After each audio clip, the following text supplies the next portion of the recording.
90 days, ये वाकई में सच है कि 90 डेज में आप SBI PO, IBPS PO, RRB PO या क्लरिकल जैसे एग्जाम को क्रैक कर सकते हैं। आप में से बहुत सारे बच्चे सोच रहे होंगे सर 90 डेज में कैसे पॉसिबल है, मेरे को 2 साल हो गए, मैं 2 साल से प्रिपेयर कर रहा हूं, मेरा प्री नहीं निकल रहा है, किसी का मेंस नहीं निकल रहा है, कोई फाइनल लिस्ट से आउट हो जाता है, मैं कहां, कैसे पॉसिबल है सर। आप में से बहुत सारे ये क्वेश्चन सोच रहे होंगे इस वीडियो को देखते हुए। बिल्कुल सही सोच रहे हो आप इस क्वेश्चन को, और इस क्वेश्चन का जवाब मैं इसी वीडियो में आपको दूंगा। लेकिन इसके लिए वीडियो पूरा सुनना पड़ेगा। हमारे वो सभी एस्पायरेंट जो पहली बार बैंकिंग एग्जाम्स की प्रिपरेशन कर रहे हैं, सभी का बहुत बहुत स्वागत है दोस्तों। This is rankers pro, this is Sachin Modi, your math and reasoning educator. और यहां मैं आपको बताऊंगा कि कैसे 90 डेज में आप क्रैक कर सकते हो। Yes, you can do it. अब आपको करना है वो मैं आपको बताता हूं।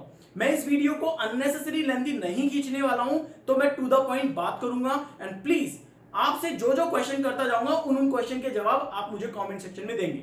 सबसे पहली बात दोस्तों, 90 डेज का ये जो प्लान है, 90 डेज की जो स्ट्रेटेजी है, ये काम करेगी अगर आपने हर पॉइंट को फॉलो किया तो। सबसे पहली चीज, जो नए बच्चे हैं उनको कवर करते हुए ये बात कवर कर रहा हूं, तो बड़े ध्यान से सुनना भाई। पीओ या क्लर्क को आपको यही एग्जाम देना है, SBI PO, SBI clerk, IBPS, RRB PO and clerical के एग्जाम। ये देने के लिए सबसे पहले चीज होती है सिलेबस हमारा क्या है। देखो मैं प्री की बात कर रहा हूं इस वीडियो में, तो मैं डेडली प्री की बात करूंगा, राइट। मैं मेंस का भी कोई भी टॉपिक नहीं उठाने वाला हूं। सो सिलेबस हमारा होता है मैथ, रीजनिंग, इंग्लिश, जिसका डिफिकल्टी लेवल डिपेंड करता है कि पीओ का हाई होता है एंड क्लरिकल का थोड़ा मॉडरेट से या लो टू मॉडरेट होता है, राइट। तो पेपर जो होता है वो थोड़ा सा आसान होता है अगर हम प्रीलिम्स के लेवल पे बात करें तो। हाई का मतलब ऐसा नहीं कि बहुत टफ होता है, हाई का मतलब है क्लरिकल से हाई होता है, ये याद रखिएगा। तो हमारे पास 3 यहाँ पे क्या होते हैं, सब्जेक्ट होते हैं जिनका कि हमें एग्जाम देना होता है अपने प्रीलिम्स के पेपर में। इसका पेपर पैटर्न क्या होता है, देखिए पेपर पैटर्न ऐसा होता है कि मैथ में 35 क्वेश्चन होते हैं, रीजनिंग में 35 होते हैं एंड इंग्लिश में आपके पास 30 क्वेश्चन होते हैं। तो टोटल आपके पास 100 क्वेश्चन होते हैं, 60 मिनट में करने होते हैं। तो पहली बात तो दिमाग में छाप लो, 60 आप पूरे की पूरे 100 नहीं करोगे, आपको पूरे 100 करने भी नहीं है और हो भी नहीं पाते हैं, राइट। तो इंपॉर्टेंट चीज इज व्हाट कि अब हमें करना क्या है। बहुत सारे बच्चे कहेंगे सर आरबीआई के पेपर में तो बच्चे 98 अटेम्प्ट करके आए थे, उनका तो बहुत बढ़िया स्कोर आया था, सर कोई तो 92 करके आया था।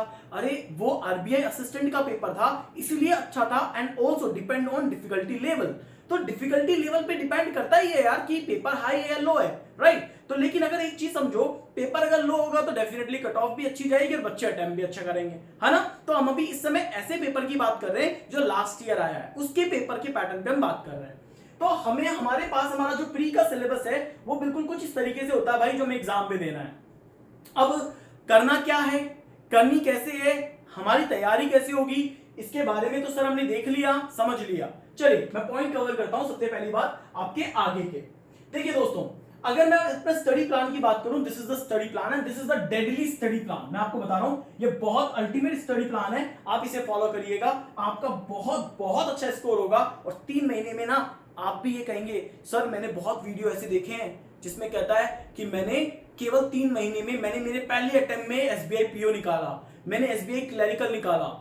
आप सुनते होंगे उन वीडियो को, देखते होंगे सर ये बंदा कैसे कर लिया, क्या ये किसी और ग्रह से आया है? नहीं यार, वो किसी और ग्रह से नहीं आया है, वो भी यहीं का रहने वाला है, वो भी आप जैसे टीचरों, वो भी मतलब इन्हीं टीचरों से पढ़ा है, सीखा है, उसने भी आगे इसी तरीके से पेपर दिया है। तो ऐसा नहीं है ना यार कि वो किसी और ग्रह से आया है, पर उसने 3 महीने में किया है, उसने पहले अटेम्प्ट में किया है। आप कर सकते हो, बता रहा हूं मैं, सुनिएगा बड़े ध्यान से, पूरा वीडियो ध्यान से सुनिएगा।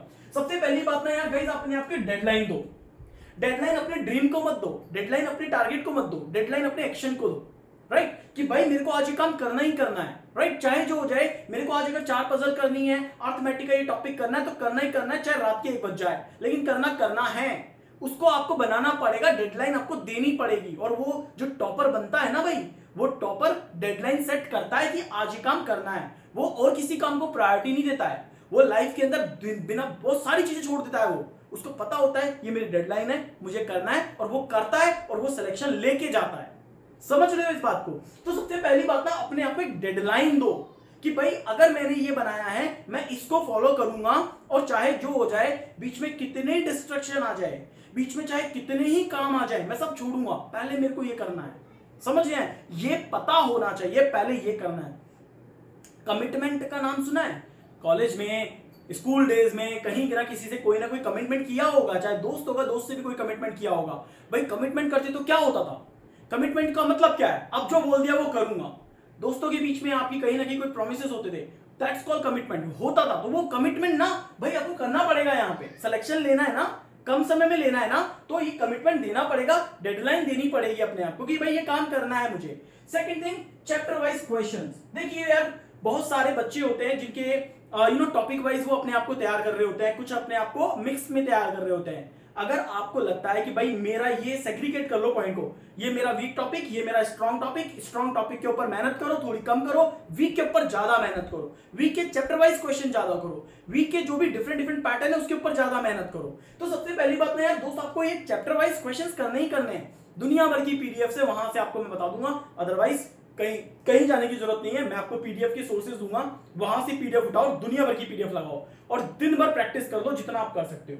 तो चैप्टर वाइज आपको जाना है, चैप्टर वाइज आपको प्रैक्टिस करनी है, ज्यादा से ज्यादा क्वेश्चंस लगाने, इसका आपको बेनिफिट मिलेगा, ये मेरा पक्का वादा है आपसे।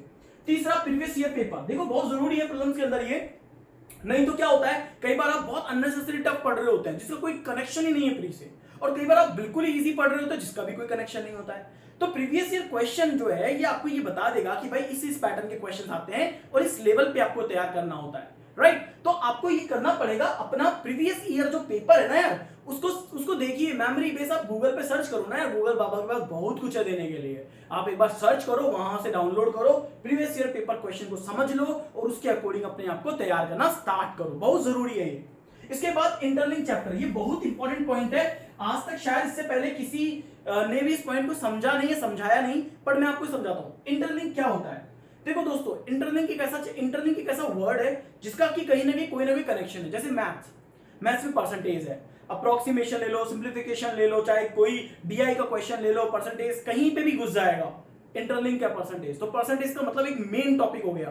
परसेंटेज अगर जिसने अच्छे सीख लिया वो सही ना कहीं सब जगह से अपनी साइड निकाल के पहुंच जाएगा, है ना। Coding decoding, alphabet test and coding decoding, दोनों की दोनों ऐसे हैं। अल्फाबेट टेस्ट जिसने अच्छे से पढ़ लिया वो कोडिंग डिकोडिंग के क्वेश्चंस निकाल लेगा, जिसने कोडिंग डिकोडिंग ढंग से पढ़ लिया वो अल्फाबेट टेस्ट निकाल लेगा। ये आपस में कनेक्टेड है।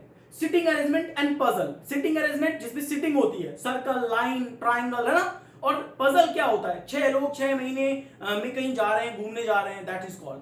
तो वो जो इंफॉर्मेशन है वो आपस में इंटरलिंक है। आपको ये डिसाइड कर लेना है भाई ये वाले चैप्टर एक दूसरे से इंटरलिंक है, बस आप खुद सोचो और खुद समझो कि क्या मशीन इनपुट का किसी में कोई कनेक्शन है? नहीं है। मशीन इनपुट आउटपुट अपने आप में एक इंडिपेंडेंट चैप्टर है। सिलोजिज्म अपने आप में एक इंडिपेंडेंट चैप्टर है, उसका कहीं कोई कनेक्शन नहीं है किसी के साथ में, समझ रहे हो। तो आपको जो बिल्कुल इंडिपेंडेंट कॉमन चैप्टर है, मतलब इंडिपेंडेंट चैप्टर है वो अलग करो, और जो कॉमन चैप्टर है कि भाई कहीं ना कहीं कनेक्ट हो रहे हैं उसको एक पूरी की पूरी शीट बनाओ यार। आपको पता होना चाहिए कि यार ये वाले चैप्टर एक दूसरे से कॉमन है, कहीं ना कहीं कनेक्ट होते हैं, है ना। तो ये चीज आपको पता होनी चाहिए क्या क्या इंटरलिंक हो रहा है। डेली सेल्फ टारगेट, आपको अपना सेल्फ टारगेट डेली बनाना पड़ेगा यार। देखो आपकी कैपेबिलिटी आपसे बढ़िया कोई नहीं समझ सकता। आप हो सकते हो मैथ में कमजोर हो, रीजनिंग में बहुत अच्छे हो सकते हो। आप हो सकते हो कि इंग्लिश में बहुत अच्छे हो और रीजनिंग में थोड़े कमजोर हो, ऐसा हो सकता है। तो आपकी कैपेबिलिटी, आपकी वीकनेस और आपकी स्ट्रांगनेस ये आपको पता है ना यार, मेरे को नहीं पता। मैं कहता हूं कि यार ऐसा वाला बनाओ, मैं आपको डेली एक टारगेट दूंगा कि आज आपको ये करना है, आज आपको ये करना है। अरे कैसे पॉसिबल है यार? आपको खुद को पता है कि आपको क्या करना है, सबसे पहली चीज क्या इंपॉर्टेंट है। और अगर ये भी आपको नहीं पता, आप बिल्कुल फ्रेशर स्टूडेंट है, तो पहले सिलेबस कंप्लीट करेंगे। ड्यूरिंग द सिलेबस कंप्लीशन आपको ये पता लग जाएगा कि भाई मेरे को ये मेरा वीक पॉइंट है, मेरे को ये कम समझ में आता है, मेरे को ये पल्ले ही नहीं पड़ रहा है, मेरे को ये सेट ही नहीं हो रहा है, इसके क्वेश्चन ही मेरे से नहीं हो रहे हैं, मैं समझ ही नहीं पा रहा हूं इसमें लॉजिक क्या है। उसके ऊपर चैप्टर वाइज क्वेश्चन करेंगे। तो सेल्फ टारगेट अपने आप को दो यार, आज ये करना है। पर इसका मतलब ना ऐसा भी नहीं है ना कि यार अपने आप को बहुत बड़ा टारगेट दे दोगे, राइट, है ना। तो बहुत बड़ा टारगेट नहीं देना है। आप किसी ने कह दिया 10 डीआई आज करूंगा, 10 पजल आज करूंगा, 10 आरसी आप करूंगा, शाम हो गई है, रात हो गई है, बंदा केवल 4 कर पाया, ऐसा टारगेट मत लेना। छोटे छोटे छोटे छोटे टारगेट लीजिए, छोटे। पहले आप 2 पजल ले रहे हैं, आप 5-6 स्लॉग से क्वेश्चन ले रहे हैं, 4-3 इनइक्वालिटी ले रहे हैं, इस तरीके के छोटे छोटे टारगेट लीजिए। छोटे छोटे टारगेट को कंप्लीट करिए। अगर आप छोटे छोटे टारगेट कंप्लीट कर रहे हो ना तो आप अच्छा स्कोर कर लोगे, पर अगर आप बड़े टारगेट ले लोगे तो वो नहीं हो पाएगा, इसका याद रखिएगा। तो ये बहुत इंपॉर्टेंट है कि आप अपने आप को सेल्फ टारगेट देंगे। फिर बात आती है कट ऑफ की, कि सर बैंकिंग एग्जाम्स के बारे में बहुत सुना है कि बहुत टफ हो रहा है, बहुत टफ हो रहा है, कट ऑफ आई जाती है। क्या एक्चुअल पिक्चर है? मैं आपको एक्चुअल पिक्चर बताता हूं। अगर आप आईबीपीएस पीओ एसबीआई पीओ की तरफ जाओगे या क्लरिकल के एग्जाम की तरफ जाओगे तो आपके पास यहाँ पे जो कट ऑफ आती है, देखो क्लरिकल में कट ऑफ जाती है 60-70 के अराउंड जाती है, कभी 65 चली जाती है, कभी 68 चली जाती है, कभी 62 ही चली जाती है। पीओ में कट ऑफ कभी 52 ही होती है, कभी 47 ही हो जाती है। तो कुछ ये आपके पास क्या होता है मीडियम में कि भाई इसके और इसके बीच में क्लरिकल तक कट ऑफ चल जाती है, कई बार 70 प्लस भी जाती है। ऐसा नहीं क्लरिकल में 70 प्लस नहीं जाती है और गई भी है ना। तो क्लरिकल में पोस्ट मतलब इतनी जाती है, पीओ के अंदर अपने पास एक कह सकते हैं कि एक आइडिया ले लिया मैंने, भाई 65 तक जाती है ना। बाकी लास्ट ईयर की आपने कट ऑफ की आप उठाओगे गूगल पे, पता लग जाएगा आपको कि एक्चुअल कट ऑफ का क्या है, 2020 में कितनी थी, 2021 में क्या थी। ये मेरे को एक्चुअल जो जितना मेरे को लगता है कि ये इतनी है मैं वो लेके आया हूं, लेकिन गूगल पे आपको पूरा मिल जाएगा, है ना। तो ये ऑल्सो डिपेंड करता है डिफिकल्टी लेवल पे। भाई अगर 70 ही कट ऑफ गई क्लरिकल में, इसका मतलब पेपर अच्छा गया, अच्छे लेवल का है। अगर मान लीजिए 78 गई है, 79 गई है, 82 गई है, इसका मतलब पेपर कहीं ना कहीं इजी आया है। पीओ के अंदर अगर कट ऑफ गई है 45, 46, 48, 52, 51, मतलब पेपर टफ आया है। अगर पीओ में कट ऑफ चलेगी 65, 67, 68, मतलब पेपर थोड़ा सा इजी था, मॉडरेट लेवल पे था, इसलिए बच्चा इतना अच्छा स्कोर करके आ गया। तो ये अपने पास एक अल्टीमेटली क्या है, अल्टीमेटली अपने पास एक आइडिया है यार कि कट ऑफ का प्रिडिक्शन है कि भाई इतनी अराउंड जाती है तो मुझे हाईएस्ट पे तैयारी करनी है। मुझे ये ध्यान रखना है कि मैं मॉक लगाऊं तो मॉक के अंदर मेरे को ये टच करना है और उस टच करने के लिए मेहनत करनी है। इसके ऊपर मेहनत मत करो, मिनिमम पे मेहनत नहीं करनी है, मेहनत करो मैक्सिमम पे करो। ओके, तो आपको इस पे मेहनत करनी है, इस पे मेहनत करने से आपको इसका फायदा मिलेगा, है ना। कि भाई आप ज्यादा मेहनत करोगे, ज्यादा पुश करोगे अपने आप को, दिन रात मेहनत करोगे, याद रखो दिन रात मेहनत करोगे फायदा मिलेगा। बहुत लोग बोलते हैं स्मार्ट वर्क करो, स्मार्ट वर्क करो, यार नहीं होता। कुछ बड़ा और बढ़िया करने के लिए पहले हार्ड वर्क ही करना पड़ता है, बाद में जब आपका कुछ बढ़िया सेटअप हो जाता है तो स्मार्ट वर्क होता है। तो smart work and hard work ना ये अलग अलग टर्म है। पढ़ने में स्मार्ट वर्क नहीं लगता है, पढ़ने में एक स्मार्ट स्ट्रेटजी लगती है। तो स्मार्ट स्ट्रेटजी बनाइए, स्मार्ट वर्क नहीं होता है। काम उस स्मार्ट स्ट्रेटजी के पर हार्ड वर्क ही करना पड़ेगा। तो पढ़ाई अपने अच्छे लेवल पे करो और याद रखो अपने टारगेट, अपने डेडलाइन, अपने एक्शन को दो। जो आप दे रहे हो ना, जो डेली काम कर रहे हो, उस एक्शन को डेडलाइन दो कि भाई मेरे को ये करना ही करना है। अपने ड्रीम को डेडलाइन मत दो कि खत्म, अब मेरे से नहीं हो रहा है, छोड़ दिया मैंने, हटाओ, नहीं बनना पीओ, अब नहीं बनेंगे, अपन क्लरिकल के एग्जाम नहीं देंगे, अपन से नहीं हो रहा है। डेडलाइन अपने ड्रीम को मत दीजिए, ठीक है। अगर मैं बात करता हूं बेस्ड बुक्स एंड पीडीएफ की, देखिए मैं आपको बताऊं बुक्स बहुत सारी है, ई बुक्स बहुत सारी है, आप जाइए, आप सर्च करिए, आपको मिल जाएगी। आप लेटेस्ट पैटर्न पे बहुत सारे टीचर्स को फॉलो करते हैं, उनकी सबकी अपनी अपनी बुक्स होती है, आप वो ले सकते हैं। अगर आपको लगता है सर उनकी हर एक बुक्स किसी की 500 रुपए की है, किसी 600 रुपए की, किसी की 700 रुपए की है, कोई 50 रुपए ऑफ दे रहा है, कोई 100 रुपए ऑफ दे रहा है, लेकिन बुक ऑलरेडी महंगी है। आपको लग रहा है कि सर मैंने कोर्स खरीद रखा है, 7-1 हजार रुपए का मैंने कोर्स ले रखा है, वो भी बहुत महंगा है। तो आपको अगर लगता है कि मेरे को प्रैक्टिस करनी है लेकिन बुक खरीदने के लिए अब मेरे पास इतने पैसे नहीं है कि मैं 3-4-5 बुक्स खरीद लूं 500 रुपए की, तो you can find it one thing, 1000 से ज्यादा पीडीएफ में आपको बता रहा हूं फ्री ऑफ कॉस्ट मिल रही है। 1000 से ज्यादा पीडीएफ आपको टेलीग्राम की फाइल सेक्शन में मिलेगी। किस टेलीग्राम पे? आपको @rankersPro, आप बस रैंकर्स प्रो सर्च करेंगे, 1000 से ज्यादा पीडीएफ आप इंस्टेंटली डाउनलोड कर सकते हैं अपने मोबाइल फोन में। क्या करना है, जाइए डाउनलोड करिए, अनप्रैक्टिस करिए, बस आपको जाना फाइल सेक्शन में है। आप फाइल सेक्शन में जाइए रैंकर्स प्रो के एंड डाउनलोड करिए। Math, reasoning, English, GA, current affair, chapter wise question, आपको मिक्स क्वेश्चन मिल जाएंगे, आपको मॉक मिल जाएगा, कई सारी चीजें हैं और इतनी सारी हैं, आप डाउनलोड करते करते थक जाएंगे, सॉल्व करते करते थक जाएंगे, लेकिन इतनी पीडीएफ खत्म नहीं होगी। 1000 प्लस है, ये आइडिया दिया है, ये इवन दैट ज्यादा हो सकती है, 3-4 हजार भी हो सकती है। मेरे को एक्चुअली बिल्कुल आइडिया नहीं है, पर मुझे पता है कि मैं डेली कम से कम 30 पीडीएफ अपने टेलीग्राम चैनल पे डाल रहा हूं, तो आप वहां से डाउनलोड करिए और प्रैक्टिस करिए, राइट। सो दोस्तों देखो, बात है अपने आप से एक वादा करने की।